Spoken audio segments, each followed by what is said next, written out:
I decided to do my psychology and film project for Frank Abagnale Jr. in Catch Me If You Can. So Frank Abagnale Jr.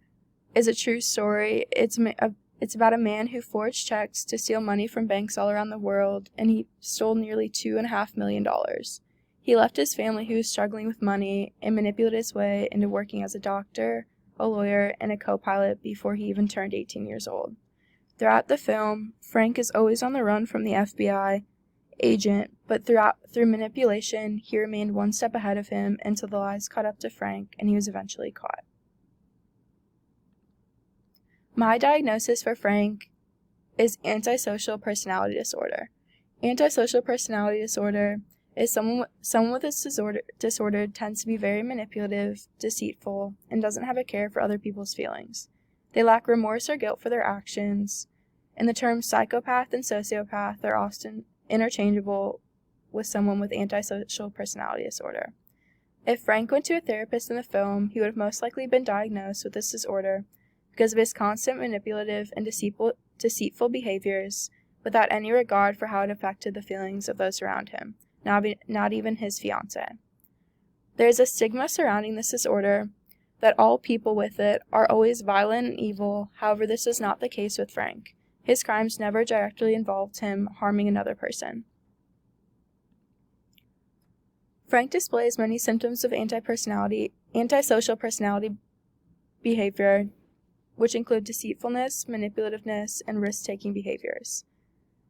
He displayed deceitfulness and manipulativeness to everyone around him. He conned his way into becoming a doctor, a lawyer, and a co-pilot, and even got engaged to a woman while living under these lies.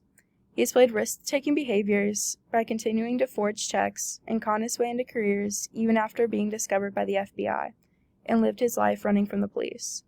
A common thing with people that have this disorder is substance abuse, which did not occur with Frank.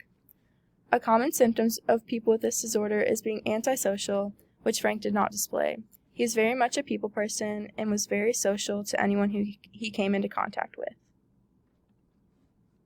My proposed treatment for Frank would be to go through family therapy. Family therapy is appropriate for this disorder because it can increase understanding among family members with the disorder, and it can help individuals with this disorder realize the impact of their behavior and increase communication. Families, though, often misunderstand and are confused about the cause of this disorder. This may be difficult in Frank's case to receive this treatment because his parents split up before he even left, and he did not have much communication with them while he was on the run from the police. I believe this film portrayed a fairly accurate representation of ASDS because it showed Frank's constant need to manipulate those around him and only caring about how his actions affected himself. However, it lacks in showing someone with all these symptoms of ASDS as those with this disorder often find themselves committing more violent crimes than fraud. This film shows that someone with ASDS can in fact be someone who is not completely antisocial and a violent person.